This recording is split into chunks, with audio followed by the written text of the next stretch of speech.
दुनिया की 17.6 लाख स्पीशीज में से कोई सा भी ऑर्गेनिज्म ले लो, गाय का बच्चा गाय को रिजेंबल करता है, शेर का बच्चा शेर को रिजेंबल करता है और इंसान का बच्चा इंसान को रिजेंबल करता है। पेरेंट्स से बच्चों में फीचर्स का इतना प्रॉपर्ली ट्रांसफर हो पाना कैसे हो पाता है और क्या है इसके पीछे की सारी डिटेल्स, इसी के बारे में बात करेंगे आज के अपने टॉपिक जीनोम या डीएनए में। चलिए बात शुरू करते हैं।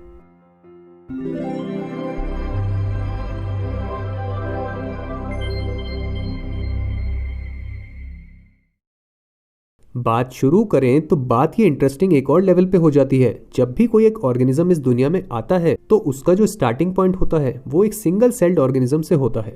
यानी कि इसका मीनिंग ये हुआ कि जितनी भी इंफॉर्मेशन की बात हमने करी, शेर के जितने भी फीचर्स हैं जो उसके बच्चे में जाते हैं या फिर गाय के या फिर इंसान के या फिर किसी भी और ऑर्गेनिज्म के, वो सारे के सारे फीचर्स इस सिंगल सेल में ही प्रेजेंट होते हैं।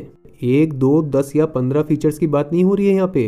ह्यूमन बींग्स की ही बात करें तो उसमें ही अकेले 20,000 ऐसे फीचर्स हैं जो पेरेंट से बच्चों में ट्रांसफर होते हैं। तो ये तो बड़ी ही कमाल की बात हुई। भले ही सेल अपने साइज में बहुत ही छोटा है, माइक्रोस्कोपिक है, फिर भी उसमें इतने सारे फीचर्स को रखने की कैपेसिटी होती है। और फीचर्स ये सेल के बाहरी पार्ट्स जैसे कि प्लाज्मा मेम्ब्रेन या फिर साइटोप्लाज्म या उसमें आते पार्ट्स में प्रेजेंट नहीं होता है। फीचर्स ये प्रेजेंट होते हैं सेल के सेंट्रल पार्ट न्यूक्लियस के अंदर। अब न्यूक्लियस के अंदर बाकी हिस्सा जो आता है उसको छोड़ के अगर हम सिर्फ इन एक्स के जैसे दिखने वाले स्ट्रक्चर्स को देखें तो इन्हीं के अंदर किसी भी ऑर्गेनिज्म के फीचर्स की डिटेल्स प्रेजेंट होती हैं। और इनमें प्रेजेंट सारी की सारी डिटेल्स को अगर एक साथ देखा जाए तो उसको कहा जाता है जीनोम या फिर collective DNA of an organism. Nucleus में प्रेजेंट इन सारे स्ट्रक्चर्स में जो रिपीट हो रहे हैं, इनमें से किसी भी एक स्ट्रक्चर का अगर हम क्लोजअप लें तो वो कुछ ऐसा दिखाई देता है। नाम इसको दिया गया है क्रोमोसोम।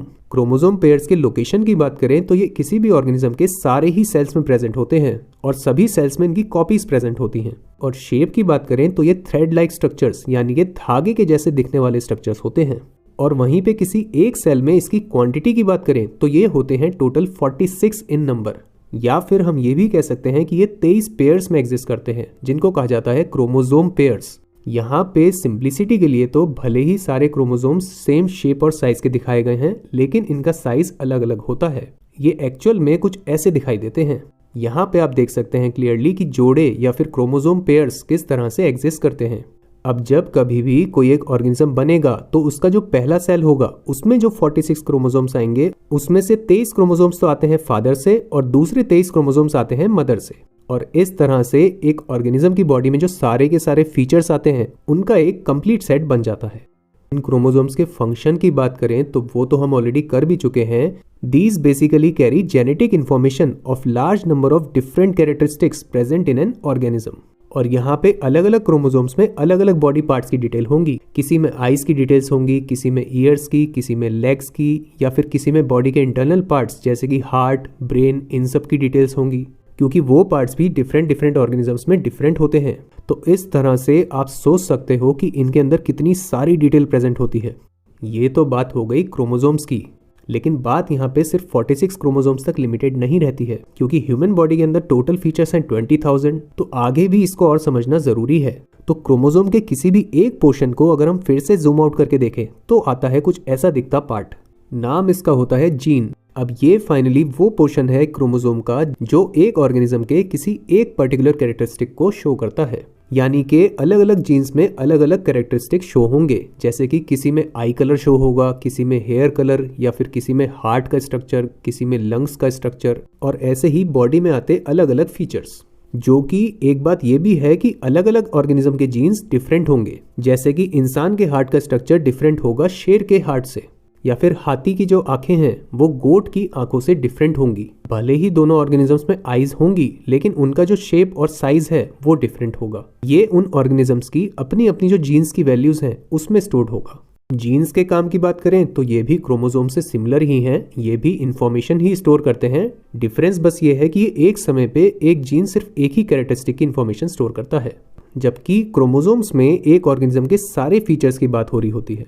ह्यूमंस में इन जीन्स का टोटल नंबर हमें पता होना चाहिए, इट इज 20,000 जीन्स। जीन्स के साइड बाय साइड एक शब्द और सीखो, इट इज एलील। और ये बेसिकली होती हैं वो अलग अलग वैल्यूज जो कोई भी एक जीन ले सकता है। जैसे कि अगर आई कलर जीन की बात हो तो उसकी पॉसिबल एलील्स, उसकी पॉसिबल वैल्यूज होंगी ब्लैक आई, ब्लू आई या फिर ब्राउन आई। इसी तरह से हेयर कलर जीन की बात करें तो उसके एलील्स अलग होंगे, black, brown, red, white, blond, कई सारी वैल्यूज पॉसिबल हैं यहाँ पे। फिर एक तीसरा एग्जाम्पल, ईयर लोब के शेप्स की बात करें तो वो या तो फ्री होते हैं या फिर अटैच्ड होते हैं। तो इस तरह से हम देख सकते हैं कि अलग अलग जीन्स में एलील्स की जो वैल्यूज होती हैं वो अलग अलग होती हैं, डिपेंडिंग ऑन कि हम किस जीन की बात कर रहे हैं। तो एलील्स के फंक्शन की बात करें तो ये एक बड़ा ही इंपॉर्टेंट काम करते हैं। किसी भी ऑर्गेनिज्म के जो जीन्स हैं उसकी वैल्यूज में एक वेरिएशन लाते हैं, यानी कि एक वेराइटी लाने का काम करते हैं। यानी कि ये इंश्योर करते हैं कि अलग अलग जीन्स की जो वैल्यूज हैं वो सिंगल सिंगल ना रह जाए, उसमें थोड़ी सी वेराइटी रहे। जिससे होता यह है कि ओवरऑल ऑर्गेनिजम्स में भी बहुत सारी वेराइटीज होती हैं। अगर इंडियंस को चाइनीज या फिर अमेरिकन से कंपेयर करेंगे कंट्री लेवल पे, तो वहाँ पे उनका हेयर कलर या फिर आई कलर डिफरेंट होता है, जो उन बड़े पॉपुलेशन ग्रुप्स को एक दूसरे से दिखने में थोड़ा सा डिफरेंट कर देता है। ये तो हो जाती है बात जीन और एलील के ऊपर। जीन पे थोड़ी सी बात और करनी बनती है। इसी डायग्राम का एक 3D इमेज देखें तो वो कुछ ऐसा दिखाई देता है। इस पूरे स्ट्रक्चर को डबल हेलिक्स स्ट्रक्चर के नाम से जाना जाता है। इसके स्ट्रक्चर को समझें तो ये बेसिकली 2 पार्ट्स में डिवाइड होता है। जिस तरह से इसका मूवमेंट होता है उसी पे इसका नाम पड़ा है। इसमें 2 मेन हिस्से प्रेजेंट होते हैं। पहला हिस्सा है ये मस्टर्ड कलर्ड वाला पार्ट, शुगर फॉस्फेट बैकबोन। यही वो पार्ट है जो एक्चुअली हेलिक्स शेप के फॉर्म में मूव करता है। वहीं पे दूसरी तरफ आती हैं ये कलरफुल स्ट्रिप्स, जो एक्चुअली इस बैकबोन के द्वारा ही होल्ड करी जाती हैं। जिसमें ऑल्दो भले ही ये स्ट्रक्चर बहुत लंबा चलता है, लेकिन ओवरऑल 2 ही कलर की स्ट्रिप्स होती हैं, या तो ब्लू और येलो कलर वाली ये स्ट्रिप या फिर ऑरेंज और पिंक कलर वाली ये दूसरी स्ट्रिप। इन दोनों ही स्ट्रिप्स में आते 4 अलग अलग कलर्स एक्चुअली कुछ कंपाउंड्स को डिनोट करते हैं, नाम जिनका होता है नाइट्रोजिनस बेसेस, यानी कि ऐसे कंपाउंड्स जिसमें नाइट्रोजन एलिमेंट प्रेजेंट होता है and at the same time वो बेसिस की प्रॉपर्टी शो करते हैं। बेस सिंपली एक ऐसा कंपाउंड होता है जो एसिड से ऑपोजिट नेचर रखता है। अब इन दोनों हिस्सों के काम की बात करें तो शुगर फॉस्फेट बैकबोन तो यहाँ पे इस पूरे स्ट्रक्चर को एक रिजिडिटी यानी कि एक स्ट्रेंथ, एक ताकत प्रोवाइड करने का काम करती है, जो इस पूरे स्ट्रक्चर को होल्ड करके रखता है। और वहीं पे दूसरी तरफ ये जो 4 नाइट्रोजनस बेसेस हैं, इसमें अलग अलग जीन्स के कैरेक्टरिस्टिक की जो इन्फॉर्मेशन है वो एग्जैक्टली स्टोर होती है। जो आप कह भी सकते हैं कि 4 बेसिस में सारे जीन्स की इन्फॉर्मेशन कैसे स्टोर हो सकती है, तो इसका आंसर तो मैथ्स के एक सिंपल से टॉपिक कॉम्बिनेशंस में स्टोर्ड है। बेसिकली बेसिस के जैसे जैसे अलग अलग कॉम्बिनेशंस आएंगे तो जीन्स की भी अलग अलग डिटेल्स आती जाएंगी। समझने के लिए एग्जाम्पल के तौर पे मान लो कि किसी भी जीन में एक तरफ 4 बेसेस आएंगे, यानी कि टोटल में 8 बेस आएंगे। And at the same time अगर हर एक कलर के इनिशियल से यानी कि पहले लेटर से उसको डिनोट किया जाए, यानी कि B से ब्लू कलर का बेस, O से ऑरेंज कलर का, P से पिंक कलर का और Y से येलो कलर का, तो यहाँ पे हम कह सकते हैं कि एग्जाम्पल के तौर पे जो I के कलर का जीन है उसका सीक्वेंस होगा BOYP। और इन सारे बेसिस के दूसरी तरफ क्या आ जाएगा, B के साथ आएगा Y और O के साथ आएगा P। तो इस स्टेप के दूसरी तरफ आ जाएगा YPB एंड O। ये सीक्वेंस हो गया मान लो I कलर का। इसी तरह से हर एक जीन का अपना अलग अलग सीक्वेंस एग्जिस्ट करता है, जो इन्हीं 4 बेस पेयर के अलग अलग कॉम्बिनेशन से बनता है। जैसे एक दूसरा सीक्वेंस देखें तो हेयर कलर का जो सीक्वेंस है वो कुछ ऐसा हो सकता है, YPOB एक तरफ और BOPY दूसरी तरफ। इसी तरह से बढ़ते हुए हमारे बॉडी में जितने भी जीन्स होते हैं, जितने भी कैरेक्टरिस्टिक्स होते हैं, वो सारी वैल्यूज इन्हीं बेस पेयर के कॉम्बिनेशंस में स्टोर होती हैं।